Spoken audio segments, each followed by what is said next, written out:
What's up, and welcome back to Nowstalgia Pod, the podcast that gives you your weekly look what's going on in pop culture. I am here with my co-host Dave Martinson. Dave, how you doing today, man? Hey, man. I would be doing a lot better if there was a new Kanye record to listen to. Alas, we did not get it, so I'm doing just okay. How about you?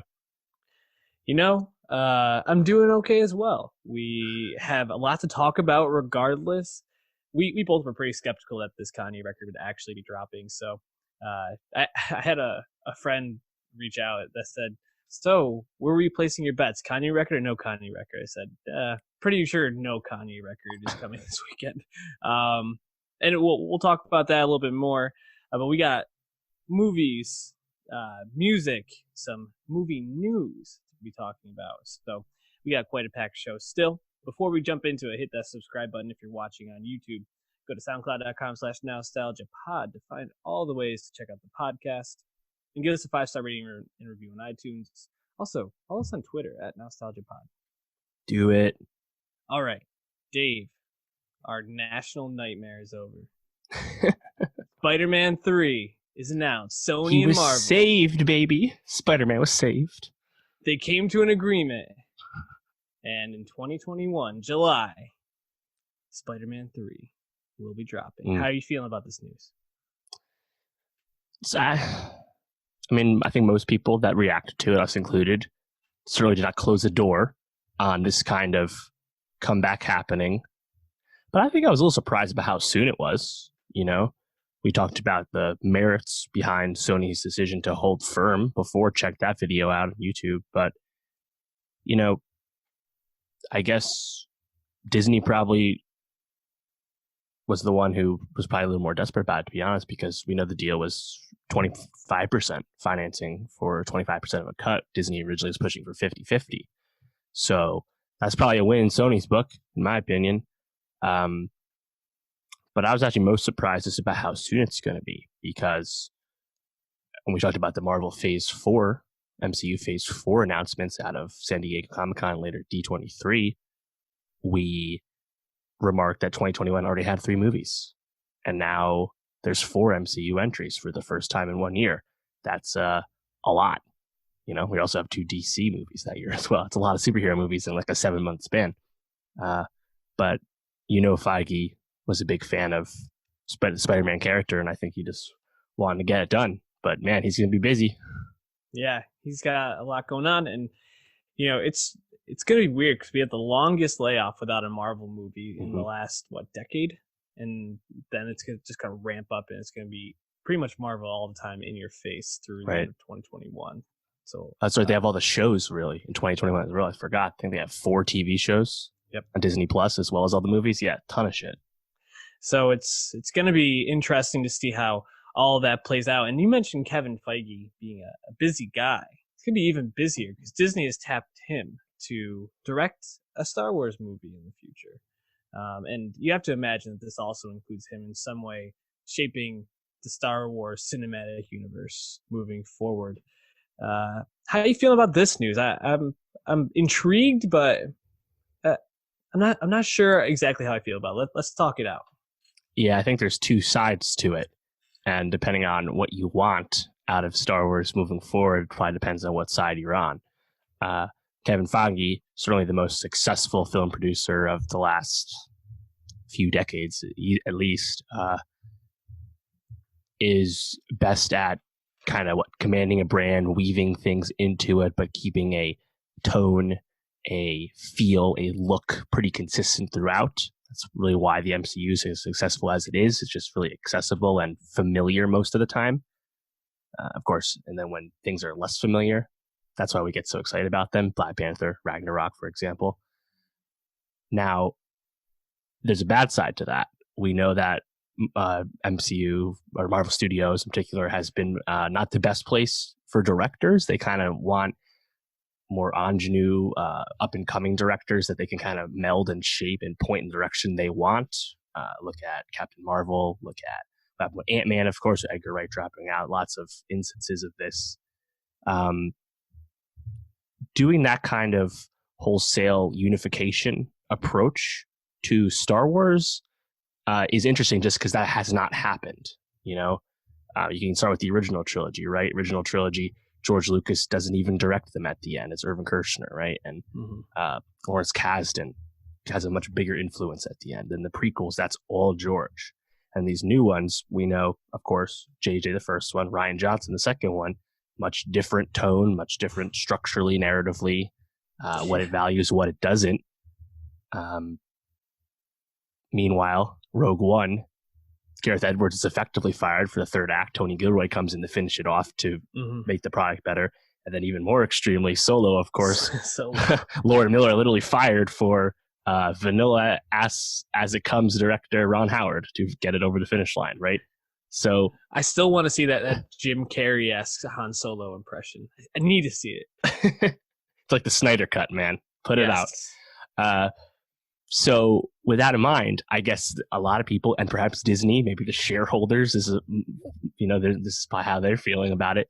Let's just get Star Wars back to a less fallible position, because we won't be as saturated with Star Wars moving forward, and that probably was ultimately a mistake. The 6 movies in 6 years plan that we got, but also Feige, he hasn't really missed with anything on a grand scale. Obviously, he's had better movies than others, but I guess his pitch just won him over. I mean, I'm honestly just curious about what this means for the future for the other people we know are involved, Benioff and Weiss and Rian Johnson. But I mean, what was your take on it? Yeah, I'm excited because I think there's real potential here for this next phase of Star Wars post Skywalker story, which we're being told is wrapping up after Episode 9, to be really interesting and to be Marvel-esque.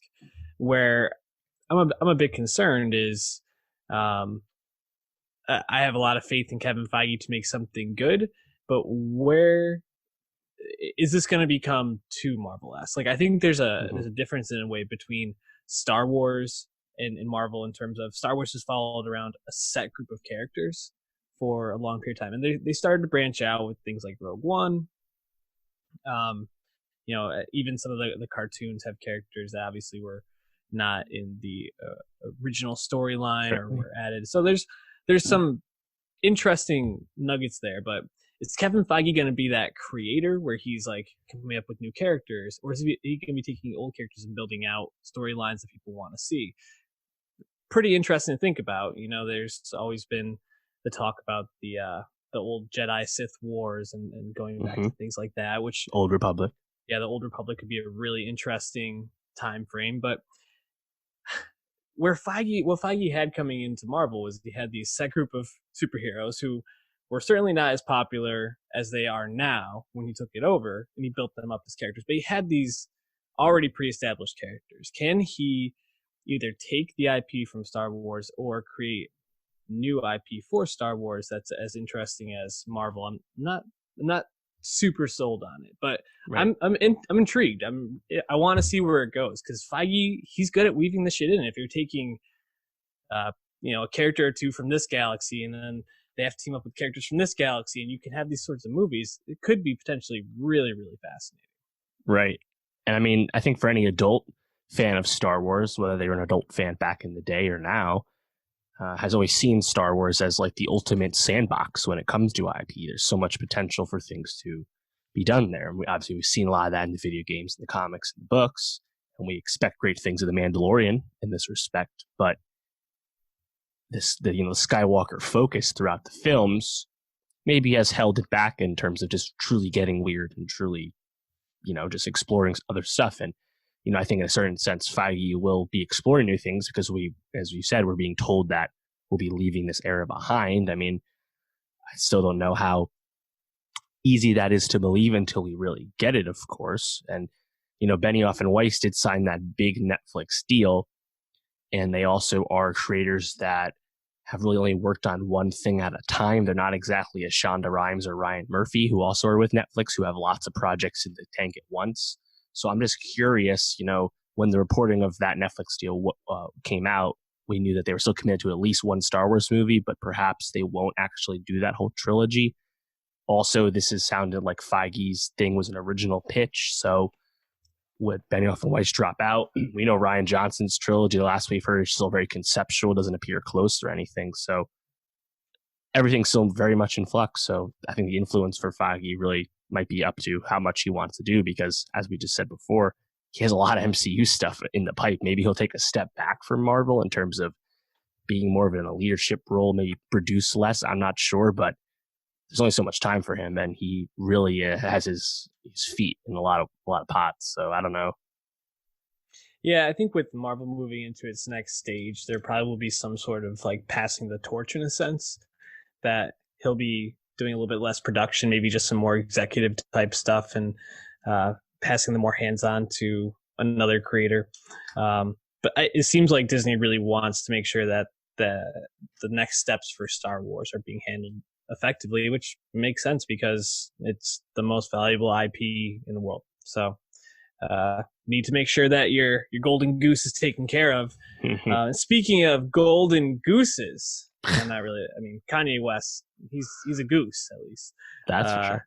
Jesus is King, supposed to be dropping this past Friday, according to Kim Kardashian.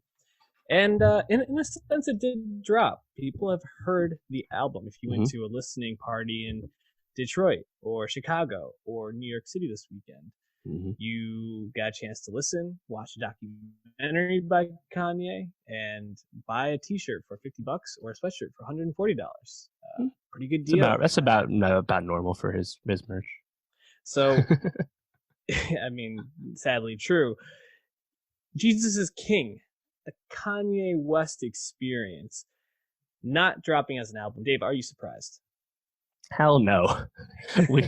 we heavily prefaced this last week that we would review the album if it was out, not when it was out. And when we got the audible from Kim that, oh, the mix is being worked out Sunday, like, we know for the past 2 album cycles with Kanye that he's just at a stage now where he's a tinkerer, he's a patcher. We are in the Pablo moment right now. The album exists in a pretty finished form, but just the way he is now, he likes to tweak and change and remix, re-record, remaster. And it's hard to get him to commit to anything. As we saw with Pablo, even after it was officially dropped, he still did. He changed Wolves. He added Saint Pablo. You know, it's like nothing's ever finished with his kind of output anymore. But it is nice that it does exist in a finished form. You know, it sounds like the industry people are pretty well attuned to the progress of the album. I mean, they were kind of playing spoiler all weekend, being like, it's Kanye, but so you never know. But I'm hearing it's not coming out. So all the Universal people are well in, so it's not like Kanye's off the rails in that regard. But yeah, now we know there's no release date at all. So who the hell knows? I'm sure we'll hear it in the next couple weeks. Probably thinking about the whole thing, the fact that we didn't predict it to drop on a Sunday. I mean, like, what are we doing? It's Jesus is King. He's had this whole Sunday church thing. It'll probably drop on a Sunday. And it'll probably have like a big listening party on one of his Sunday sessions or whatever it's called. Sunday service. Sunday service. So I'm sure we'll be getting it soon, but we'll save more Kanye discussion for that time. I want to hear your thoughts on this Young M.A. record, though, because you were encouraging me to listen. I didn't get around to it, but you definitely had some interesting comments pre-recording about it. So tell me some more about Young M.A.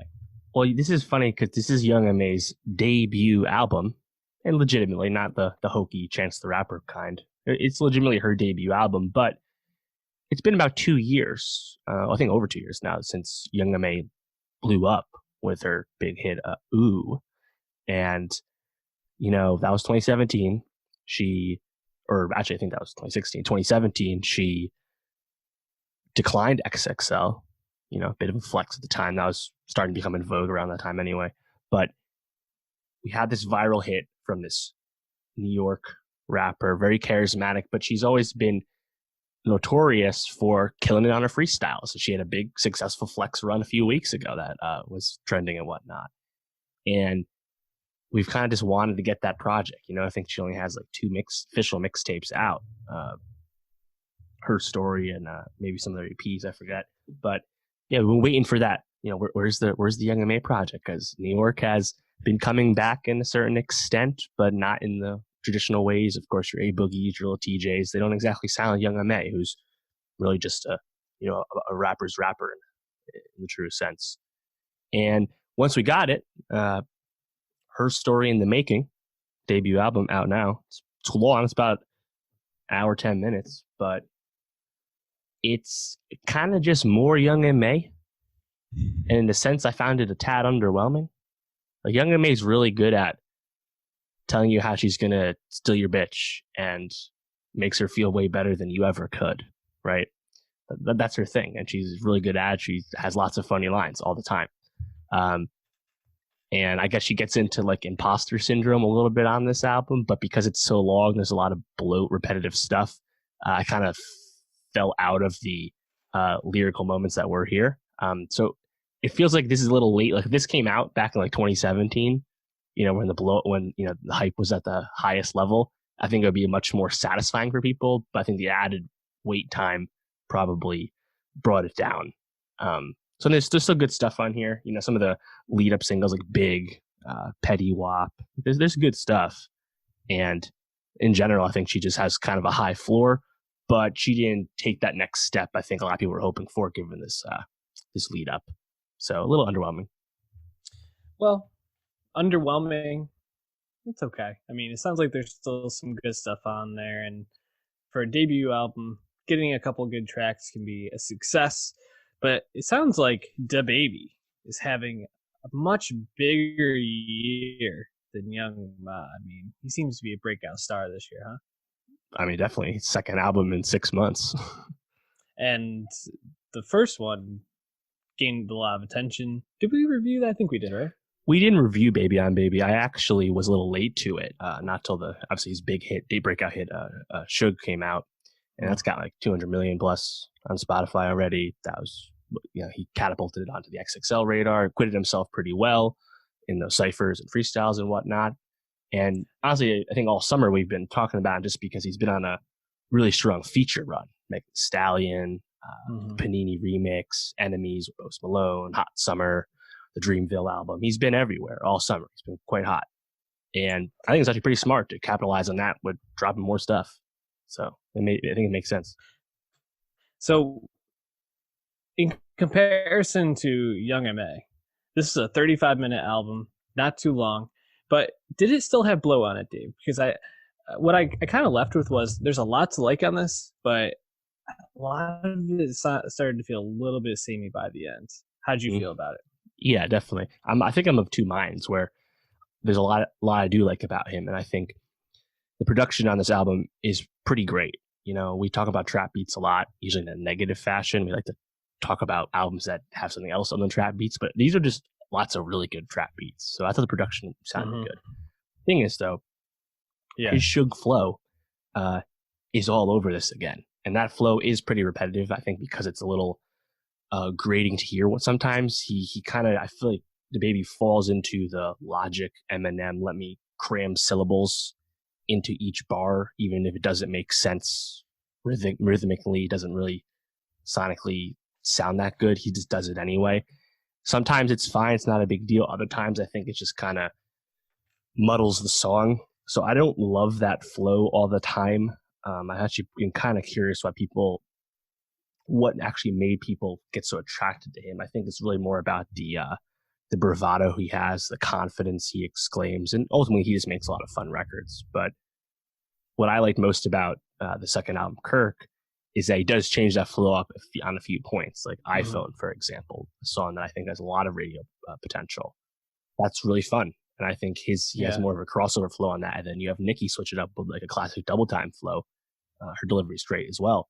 So when DaBaby's not just kind of doing his formulaic DaBaby shit, this stands out. But overall, I think he has a bit of a high floor on this just because, again, the production's pretty good. And he is such a confident guy. Like, he's clearly in command of what he's going for at this time, but that's maybe not as high a bar as he thinks it is. Yeah, it's interesting.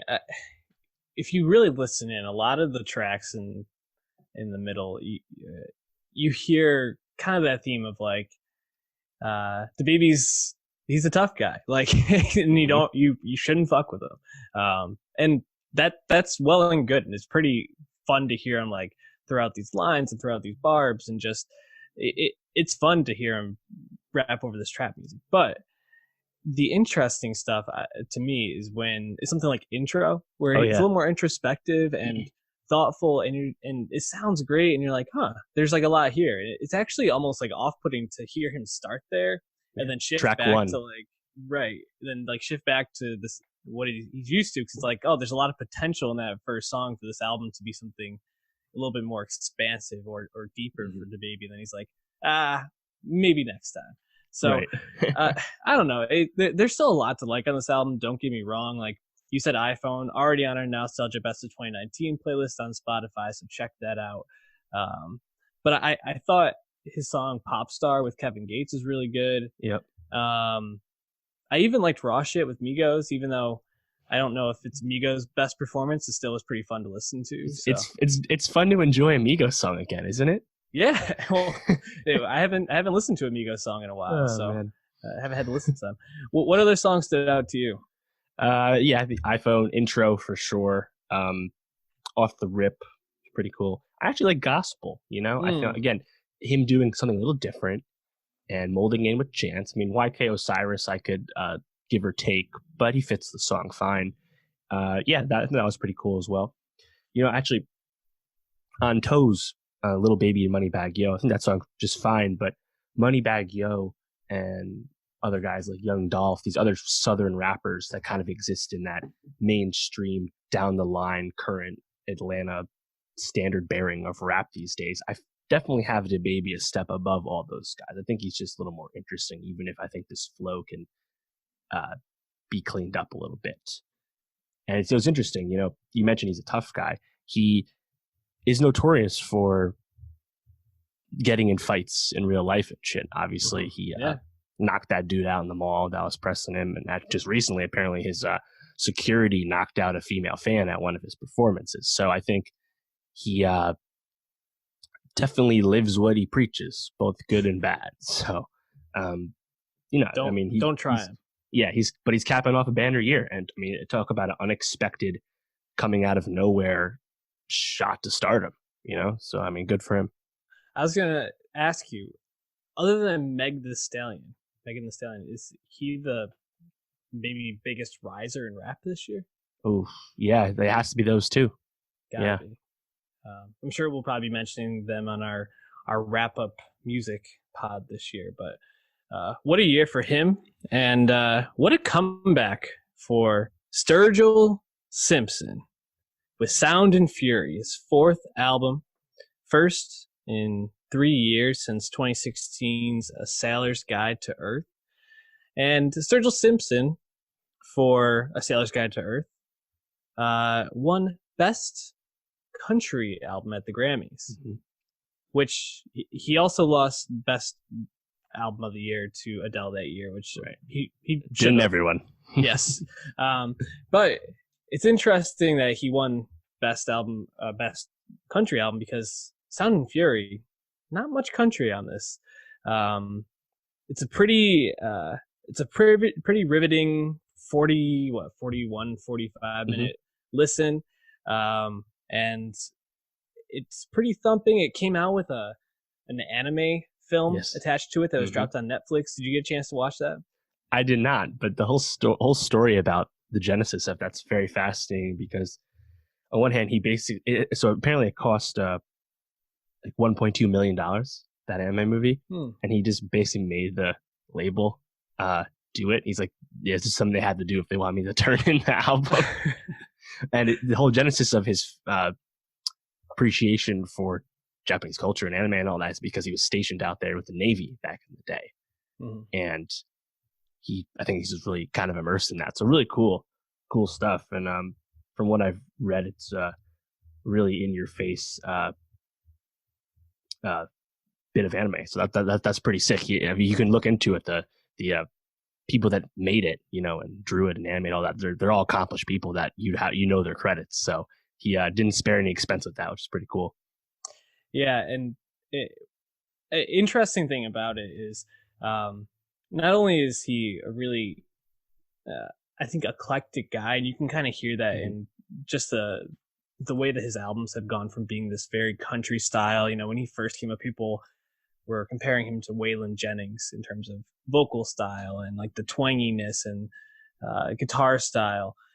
But he really has evolved. I mean, Sailor's Guide to Earth is like a very like space odyssey infused with country rock and meta modern sounds in country country music was a druggy like sounding album. So he's definitely doesn't fit neatly in a box, and I think he even pushed it further with Sound and Fury. So to call this a country album, pretty loose term, but I think this is probably the best Queens of the Stone Age / Black Keys album in years.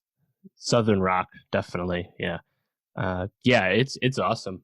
And I think what's so cool about it is, as you said, it's not Dave Martinson stamp of approval on a rock album. Well, because it's hard as shit. That's why I like it. Yeah. But I had really just kind of written him off for my own personal enjoyment a while ago. I just kind of threw him in the Chris Stapleton bucket. You know, I was like, like legit country fans, country artist. Cool, happy for you. Not my thing, but do you? And I mean, he did win Best Country Album, as you said, at the Grammys. Yeah. But now to pivot off that, pivot so strongly, you know, kind of pushing back fully against Nashville, something he had been doing when he was actually making country music, to really just totally reject that, at least temporarily, is pretty sick. I respect the move. I respect that. No, it's really great, and I think one of the lead singles, my favorite song on it, it's Sing Along. That's just a bop as far as hard rock goes. Yeah, and you know, right from the get-go, it just has this like thumping vibe to it. It starts off with Ronan, this just like mind-melding guitar solo, Wandering Samurai. And it morphs from there, following this like kick drum beat throughout the first couple of songs. I mean, from Ronan to Remember to Breathe, Sing Along to Good Luck, it's just like fantastic.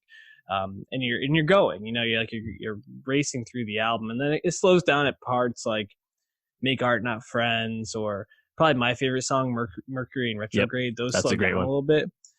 Yeah, that Mercury in Retrograde reminded me a little bit of High Horse from Casey Musgraves.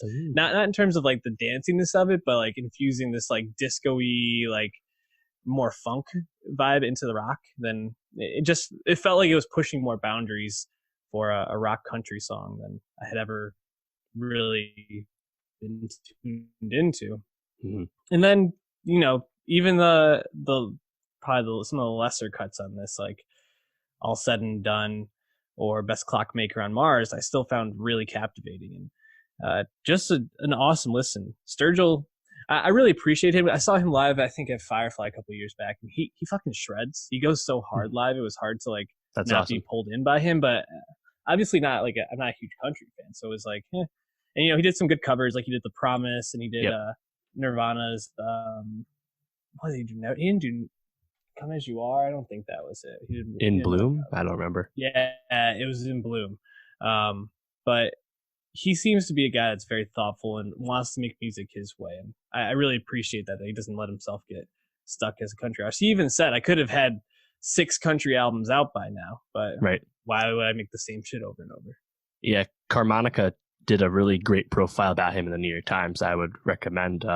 He went down to Sturgill's family, his home for him and his family. That's just in like rural ass Tennessee, you know, far away from Nashville. That's just his thing. And John remarks, he's like, that's it. Like it could be, and Sturgill is so where he understands that he could just be a yes man and make that more middle of the road safe stuff and make way more money and tour a lot, but that's just not what he wants to do, you know? Yeah. And I was actually surprised reading that profile. I did not realize that he auditioned for True Detective season 3 alongside Mahershala. He obviously didn't get it, but he was in there. He's in The Hunt, the unreleased movie we've talked about. He's coming up in that Queen and Slim movie with Daniel Kaluuya in like next month. He's in that. So talk about a polymath. That's pretty exciting. Also, I just wanted to note that I think it's the first track where you hear the car on the album cover like revving up, like doing a burnout. So I was walking that. Right, I was walking on the sidewalk when I started listening to it, and even though I knew what the cover looked like, I still like looked over my shoulder to make sure I wasn't about to get run over. Like it was so hard, dude. I was driving, listening to it, and I thought my engine was like taking over. I was like, "What is happening?" Just an awesome album. Definitely check it out. And again, our Nowstalgia Best of 2019 already has a couple of the songs from the artists we talked about, so give that a follow. Dave, we're going to talk about Judy to wrap up the pod, but I wanted to hear your review of Villains with Pennywise, Bill Skarsgård. Yes. So right off the bat, it is great to see Bill Skarsgård doing something that's not super demonic and Stephen King. Mm-hmm. Because this movie, Villains, which was a South by Southwest crowd pleaser earlier this year, is a lot of fun. And that's kind of what attracted me to the movie. It's the most appealing thing about it is that it just has 4 great lead performances. Bill Skarsgård and Micah Monroe play Mickey and Jules, these kind of Bonnie and Clyde on the lam kids that rob convenience stores and do coke and stuff like that. Not the more seedy group of people, as the title might suggest. And they stumble across the home of Jeffrey Donovan and Keira Sedgwick, who they soon find out are even more twisted than they are. That's really the pitch, and I'm not going to spoil what happens, but the movie is cool because it's quite a thrilling movie that has a lot of black comedy in it and plays off a lot of horror tropes. It's not scary at all. I was actually concerned at first. I was like, am I watching a scary movie? It's not a scary movie, but it does kind of lampoon that a little bit. And starts off with a really fast-paced thing that really sucks you into it. And because all 4 of these performances are so magnetic in the movie, it's just a really good time. And I think it presents some larger ideas about goodness and, what you try and put into the world. It doesn't really explore those, but I think it's fine because ultimately it's really about the performances and what's so enjoyable about them. Micah Monroe, someone I'd been aware of for a while. She was in Independence Day Resurgence, not the best movie ever, of course, but probably made her bones with It Follows back in the day, and she's coming up in Honey Boy, the Shia LaBeouf movie. She's definitely on a rocket ship to success. Really, really compelling actress. And Bill, I don't think he's doing anything as overt as it, of course, but it's just cool seeing him show a different side to his talent.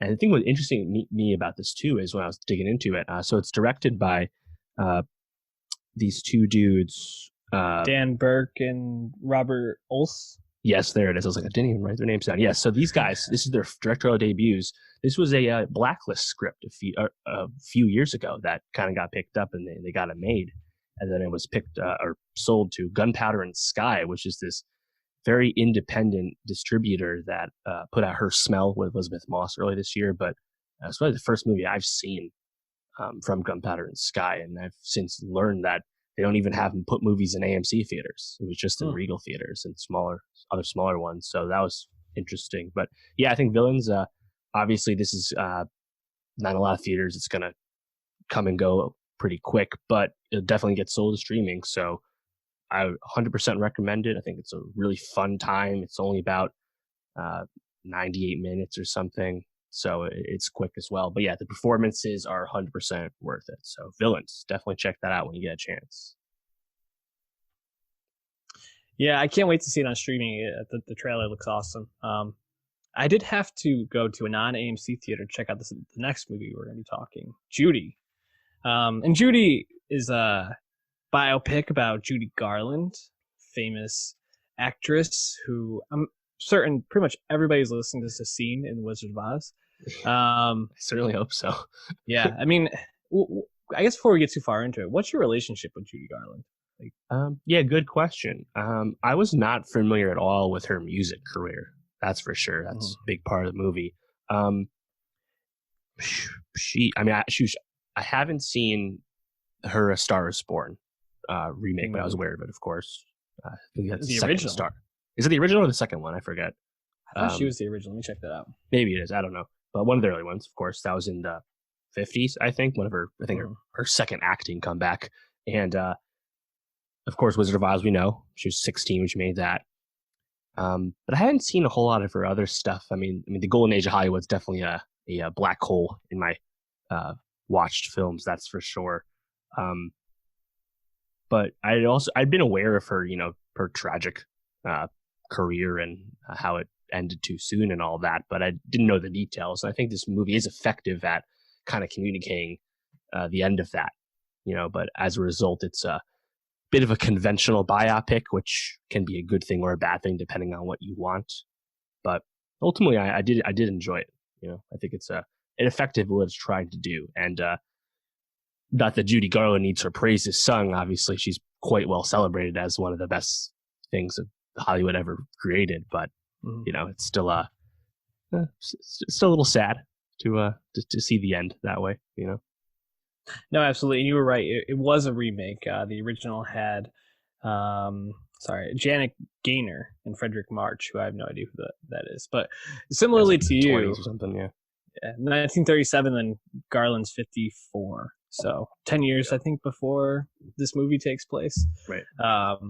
Yeah, and I'm similar to you. I was aware she sang, but I would never really listen to her work much, and obviously I was aware she was in movies, but really only ever saw the Wizard of Oz, and I think only from other people in my life who are a little bit more into her work was made aware of her troubles, and it's well documented, her substance abuse issues and lack of parental supervision, I guess you might say, or I guess care as a kid.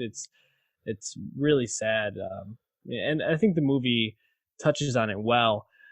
Before we get into probably the more interesting part of this conversation, I wanted to ask you, how did you feel about this movie as a whole? Did you like it? Was it entertaining for you? Yeah, so I think it's effective as one of these one performance biopics goes.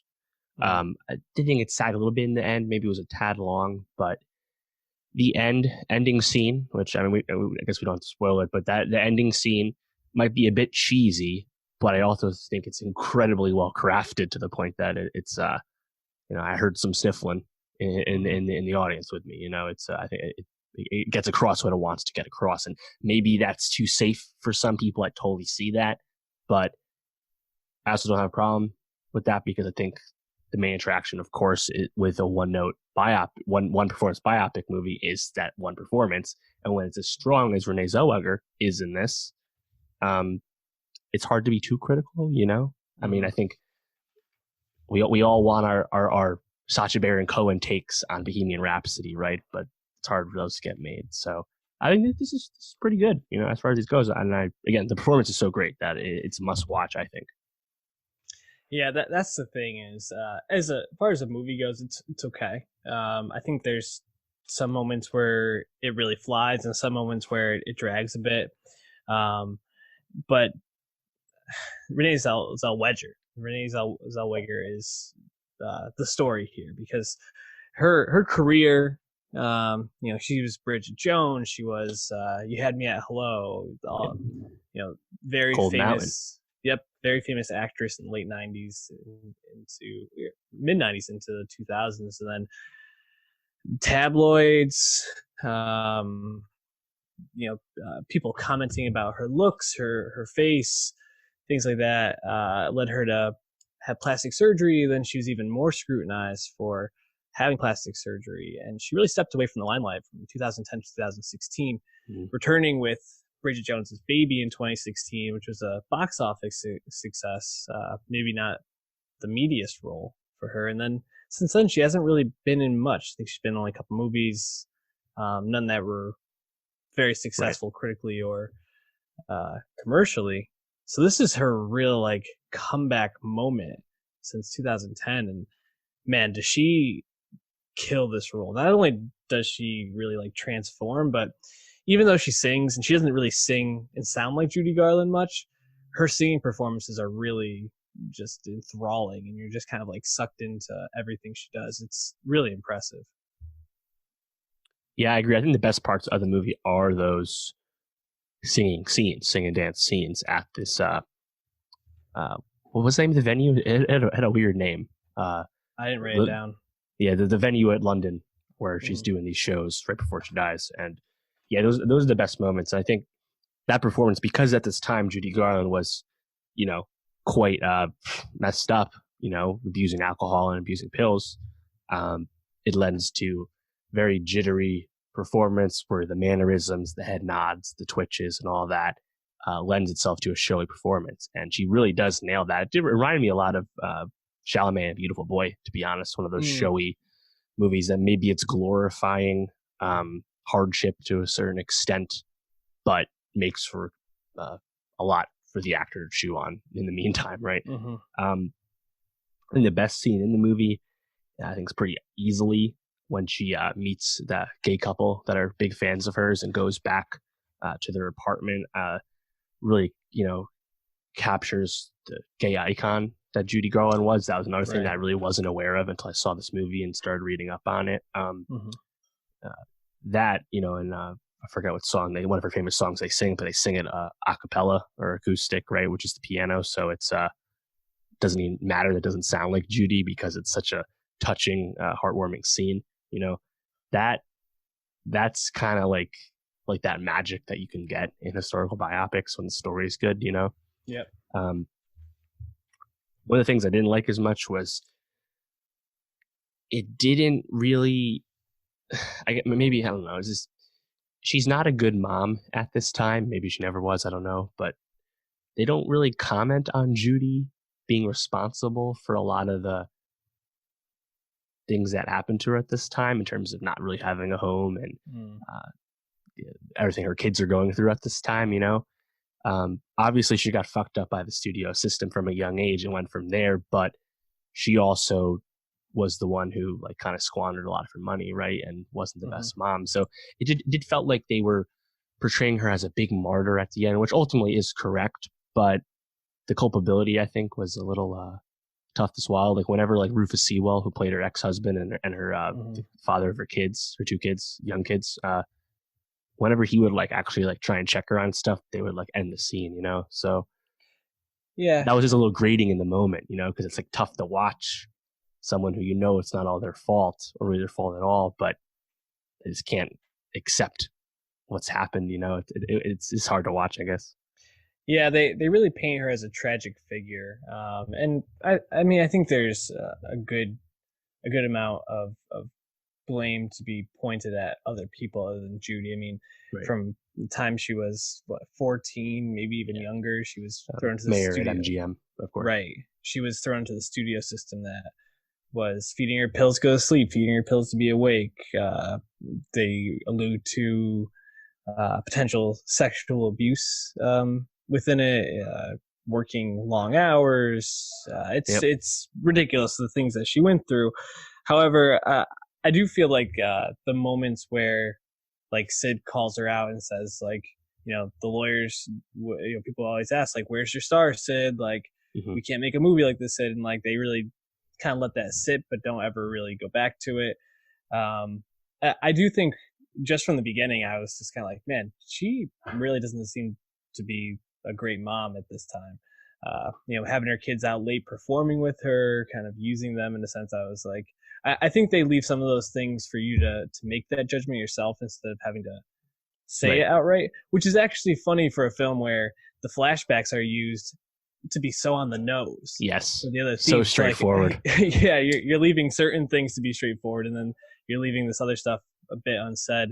Um, but overall, I thought the piece I guess I didn't necessarily like, and this might just be my own taste, is I felt like it was it painted her fourth husband in such a weird light. Like you Yeah. couldn't really get a sense of him. Like in the beginning, I thought he might be a bit of a redemptive character, like someone who actually like is helping her rediscover something about herself. And then when you see him again, he's just this big goof loon Right. who thinks she should be on stage with the Rolling Stones, and you just kind of like I don't know. I like Finn Whitrock a lot too. He makes some Yeah. good choices for movies. He's been Big Short, La La Land, Beale Street, but And that role kind of left a bad taste in my mouth. Yeah, and I was doing some more digging after seeing the movie. That guy, her last husband, I think ultimately was just quite the sleaze. You know, he apparently, I think Liz Minnelli, of course, her older kid, who's obviously very famous in her own right, she remarked that the day of the funeral, on the way back, they had to do a detour so her ex-husband could sign his book deal like that day. You know, and like, they do allude to him being a businessman with the deals and shit. So apparently that was actually what he was like in real life. Yeah, you know, this movie's directed by Rupert Gould, who is a theater director, does not really make feature film movies at all. And he doesn't really add much at all to this. I think all the theater scenes, the performance scenes, look nice. They sound good. But I think if we put this in a more accomplished, director's hands, maybe get some better cinematography in here, you could have really elevated this even more. I'm just thinking of something like Darkest Hour, right, where Gary Oldman performance is so strong and so obviously won Best Actor for, right? But that movie also looks really cool, and this movie I think just kind of looks fine. Yeah, I agree. The scene where they're like walking through London, Mickey and her, when they're going shopping, I was like, this just looks like a movie set right now. Like, it didn't look like London. Which is bad because we see literally movie sets in the flashbacks, so it's like on the mind, you know? Right. Yeah, no, I agree. I think there could have been some touches that a more accomplished director could have put on it. Do you feel like Renée Zellweger is the favorite to win Best Actress right now? That's been the talk. Right. So she's the only one who the public has seen at this point. Right.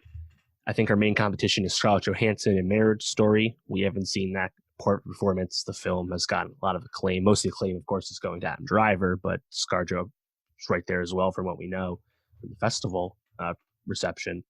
Cynthia Erivo for Harriet is in the mix. What about my girl Lupita? Lupita, yeah, if anyone from earlier in the year could come through, it's probably her. Awkwafina, Farewell. I'd love to see her get a nomination. Charlize and Bombshell, the Roger Ailes movie. Of course, Saoirse Ronan probably will get in here for Little Women, you have to assume. Yep. But yeah, I think she's definitely the favorite. I'm assuming J-Lo will go for Best Supporting, the way she runs it. But yeah, it's probably her, ScarJo, unless something unforeseen happens. And, you know, the redemptive nature of Renee's career, as we touched on with the hiatus and how she kind of got chewed up and spit out by Hollywood and the press and all that. The meta nature of that juxtaposed with how Judy Garland's career went is a pretty easy sell, I think. I agree. So I would not have a problem with that. I actually would like to see that, I think. So that's and it seems like she wants it. She gave a very eye-opening profile in Vulture, which is a good read as well. So we'll be hearing a lot more from and about Zellweger for the next few months, no doubt. As Sean Fennessy might say, she's running. Definitely.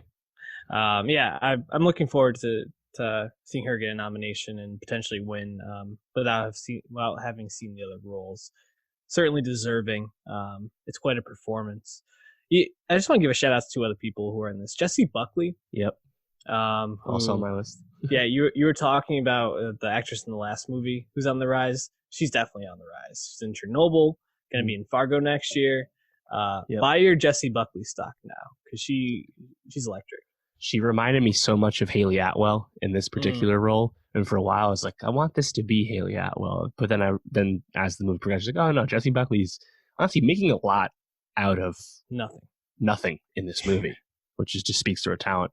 Shout out Michael Gambon. Yes, just kind of hanging out. Nice to see Albus kicking. That's cool.